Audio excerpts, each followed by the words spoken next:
it is visible. Very nice. Okay, that is great. So my presentation is just an extension of what my friend Manish elucidated in his presentation. We now are in a state when we know the picture, the clinical picture of diabetic retinopathy. So what are we going to take in FFA and OCT as investigative modality? This is my job to tell you, and I shall be showing just spot on cardinal pictures that what purposefully you have to see to call it a diseased retina on an angiogram or an OCT in terms of diabetic retinopathy. So, what is the basic purpose of FFA here in diabetic retinopathy? First is to detect neovascularization, to categorize with a stamp that it is a PDR or a proliferative diabetic retinopathy or not. Second is then to see the general features like microaneurysms, hemorrhages, erymas, neovascular fronts. Then to see whether macula is ischemic or not, or we have any capillary non-perfusion areas. So you have to see ischemic areas, you have to see proliferative areas, and you have to see the cardinal structural abnormalities. Then you have to see the type of leak in case edema is there, like focal or diffuse leak. And now I come to the photographs. When we talk of microaneurysm, see this clinical picture. Like Manish showed, it contains hard exudates, it contains microaneurysms like these dot dot dot dot red structures. These are microaneurysms, and when angiogram is done in early phases, you see these white points. These all white points are microaneurysms leaking out there. And then in late phases, you see discrete leaking areas. These are the discrete leakages from the microaneurysms.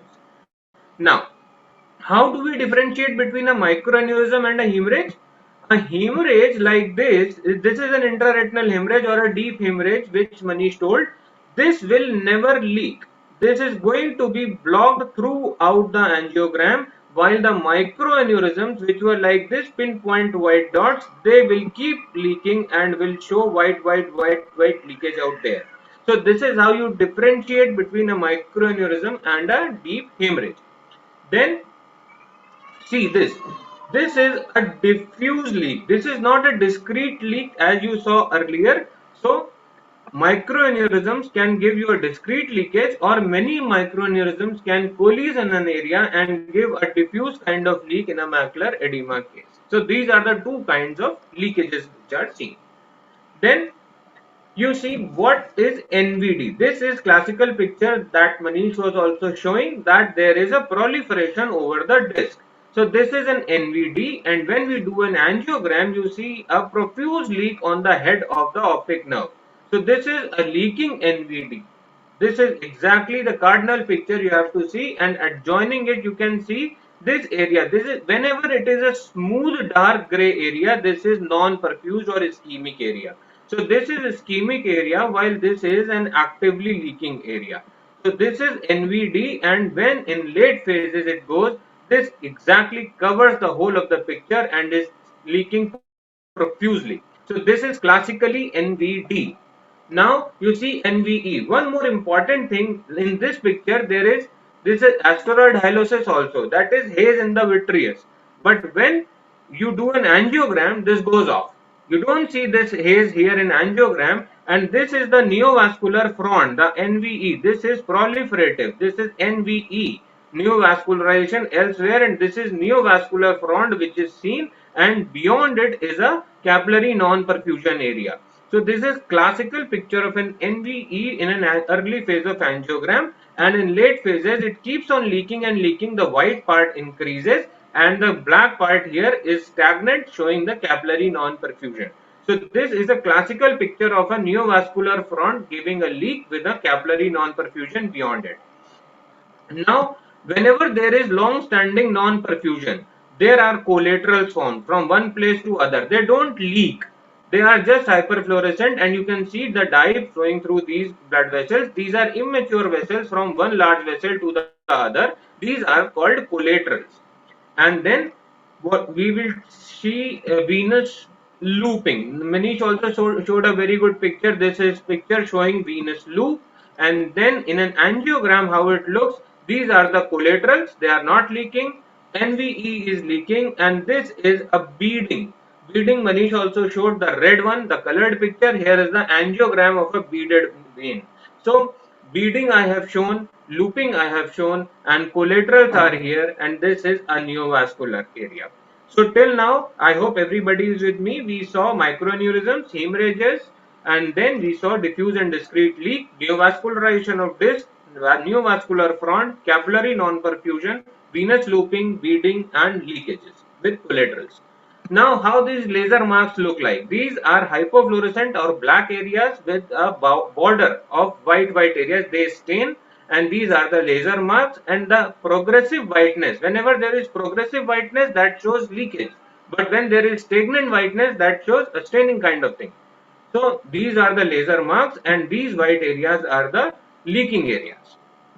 Macular ischemia, you see the foveal avascular zone, the dot central foveal area. If it is not perfectly round, it is irregular in shape and is darker, blackish, rather than the normal gray fluorescence. This is dark black. So this shows that there is macular ischemia. Now, why montage is made? Because retina is not just the central 50-degree, and diabetic retinopathy can often, affect only the peripheral areas. Dr. Malay is pioneer in making montages. He makes beautiful montages. I must compliment you, sir, here.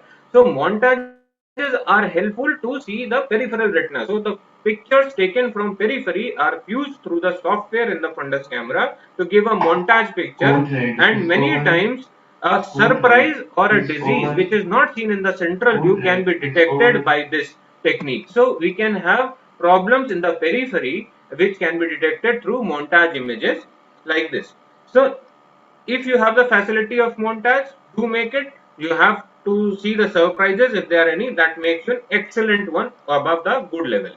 So often there are surprises. This picture looks fine enough with something around here, but when you put it into an angiogram, see, they start leaking from the early phases and it increases and increases, and you see there is a cystoid kind of appearance on the macula. So if you don't have an OCT just on the color picture, if you are seeing a patient of diabetes and you suspect some retinopathy, then it is good to have an angiogram done if your clinical picture does not match with the final vision status of the patient. So if the vision is not explained by the picture, then an angiogram can often help you to detect surprises also. Now, patients can be followed up on FFA also. See this picture, patient had some leak here, some capillary non-perfusion here, and also budding leaks over here in macula. The laser was reinforced, laser was increased here, and then an angiogram was done to see the follow-up. Now the leak has decreased out here on the macula itself, and this CNP area has been covered by the laser. So patients can be followed up on FFA also in order to see whether there is residual leakage or not, so as to predict whether the patient is going to land up on a vitreous hemorrhage or not. So FFA helps to identify lesions, to detect whether it is proliferative or not, and also helps to see whether we are going to have impending problems or not. So that is predictive also. Now shifting on to OCT, the optical coherence tomogram. Beautiful tool for diabetic retinopathy, and I would say if you want to have one tool for diabetic retinopathy, then I would recommend an OCT. This is indispensable if you want to treat a patient of diabetic retinopathy. To understand it, freeze this picture in your mind. This is the normal macular contour with a foveal dip. The colors you have to see, these are the layers, not going much into anatomy, but I must tell you diabetic retinopathy affects here in the middle of the retina, and you have to see the vitreous and retina interface, what we called as vitreoretinal interface. Above here is vitreous, here is choroid, and all 10 layers of retina lie here in between. We have to be particular about the vitreoretinal interface and the mid of retina, especially in the plexiform and the nuclear layers. These are the layers most affected by the diabetic retinopathy. So what we have to see, that in OCT this kind of picture comes. We have freeze this picture, I must tell you. This kind of picture, whenever you see on an OCT, this is color code. Hotter the color means retina is thicker. If you are getting colors like pink, orange, red, white, that means the retinal thickness is increasing. But if you are getting the colors which are cool like blue, green, they means it is thinner. Blue is thin, green is normal, and yellow, orange, pink, and red are higher colors or the hotter colors. White is very high.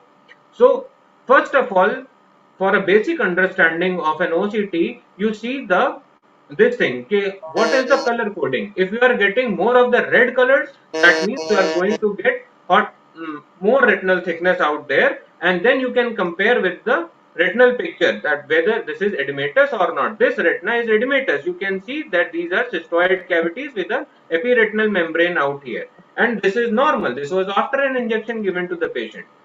See the complete picture, the color picture, the red free picture enhancing the hemorrhages and all, the fluorescein angiogram showing the diffuse leak, and then you find that the retina is edematous. This is the morphology of the retina, giving the intraretinal cystoid spaces, the subretinal.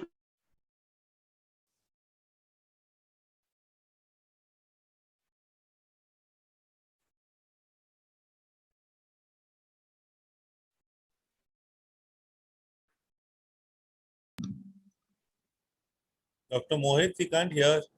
Yeah, I think he has been muted by the timer, I think. So let him speak. Who's the person in the charge of the hall? We have enough time. No, Yes. sir, no, we have not muted him. Are you sure? So, Yes, yes, we have not muted him. yeah, that is what I'm saying, that actually you have kept it 10 minutes. You enhance the time, we have enough time. We have enough time, not an issue with that. And we have not kept More time. I think some network problem from his side, I think. Okay, doesn't matter. I think what we'll do, let Dr. Mohit come back. He has shown some fantastic pictures of angiogram and some fantastic pictures of OCT. He was actually doing it in a very professional way, with very interesting takeaways clinically as given by Manish and investigatively as given by Dr. Mohit. So I think, Am I audible? yeah, I think Dr. Mohit, you can go ahead. There's a lot of time. Don't worry about this timer. Okay, okay. Something happened with the internet. I shall continue. Yeah, please carry on. If you can continue, okay, go ahead. Okay, I'll just finish it up in 2 minutes. No, there's no hurry. So- Take your time. Take your time. Okay, You're so doing very nice, fabulous. Go ahead.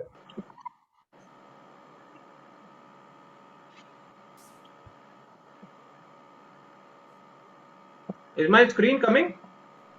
Yeah, vitreomacular Yes, interface. yes. That I can read. Yes, yes. So that's great. So I hope I was connected till here, cystoid and spongy edema. Yeah. Okay, so now I shift to vitreomacular interface. So whenever we talk of vitreomacular interface, this is the line we see above the OCT retinal scan, that this is the vitreous posterior haloid. So in case this is discontinued here from the retina, this is the PVD, posterior vitreous detachment. This is PVD, and this is the small traction that is developing here in the retina. So small changes are recorded like this when they affect the vitreomacular interface. And then second thing that can be there, that is a diffuse or concrete line over the whole of the macula. This is the thick ERM that has formed over the retinal surface along with the cystoid macular edema. Sometimes this ERM is associated with fibrotic changes. A PDR patient can present like this with fibrotic changes on the inner retinal surface with this kind of line. This is showing ERM with fibrotic changes, and then when it goes to an advanced stage, then the whole retina is pulled up along with cystoid spaces so as to have a vitreomacular traction along with cystoid spaces. So these are the main kind of vitreomacular interface abnormalities seen on an OCT. Now there can be epiretinal membrane causing a pseudo hole or maybe a true hole also when it pulls up the retina like this. So OCT beautifully detects not only edema but also detects the vitreomacular interface abnormalities, and also helps to document the lesion in order for the patient and the attendants to understand what exactly is happening in the morphology of retina. Again, these are advanced cases of vitreomacular interface abnormalities. Now, often OCT is correlated with B scan. This B scan, here there is lens, here this is optic nerve head shadow. So this is the vitreous. Here nothing you will get because this is a normal scan. But then whenever there is this kind of thing that there is a thick membrane pulling the retina, this can be detected subtly here on a B scan. So when you order a B scan, in case there is a hemorrhage and you don't get the fundus photograph, even on a B scan you can pick some points that can be correlated with a good OCT. And whenever there is a huge traction, the retina is pulled up like anything because of the membrane, then you can correlate this on a B scan that similar thing is happening here as well as here. For an NVD like this, a membrane, a tuft of blood vessels growing in a flat surface over the retina. This is the angiogram showing the leak, and this is a wide angle OCT done. This is a membrane over the optic nerve head which extends up to the macula and gives a taut appearance on the inner retinal surface. PDR with macular bleed. This similar picture was shown beautifully by Dr. Manish, and this is an intraretinal bleed which is documented in OCT like this. You cannot make out the retinal layers now inside the retina. This is because of the backscattering of light here with the bleed. The light is not permitted to percolate through the blood, so there is no structure visible out here.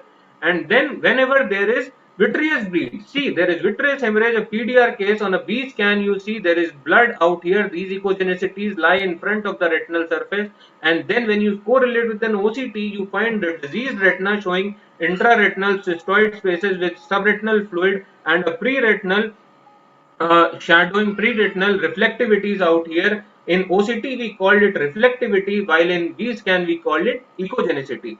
So now this is the PVD out here, and this is the blood. This is pre-retinal bleed here in OCT, and then in an advanced vitreous hemorrhage, see this is a PDR case with an NVD which is leaking and seen very much in FFA, and there you see retina is lying here and the membrane has pulled up and just come out here, and lot of blood is aggregated in the pre-retinal space and in vitreous. So all investigations, be it OCT, be it B scan, be it FFA or just the fundal picture, give the same information, just an extension on one over the other, and can be correlated beautifully if some wisdom is used. So I thank you all for patient hearing and careful attention. Believe me, these pictures, when you freeze them in your mind, and as innovatively said by Dr. Lalit Verma and patronized by Dr. Malay, if you make up a chart and then everybody mugs up these pictures and just compares the finding with these, I think all diagnosis can be made and then an adequate referral can be arranged. Thank you all. Mohit, you have been very comprehensive. You showed some very nice pictures, and I'm really impressed by the collection you have of your patients. These photographs are really, Thank you. I have enjoyed. I'm also recording your presentation.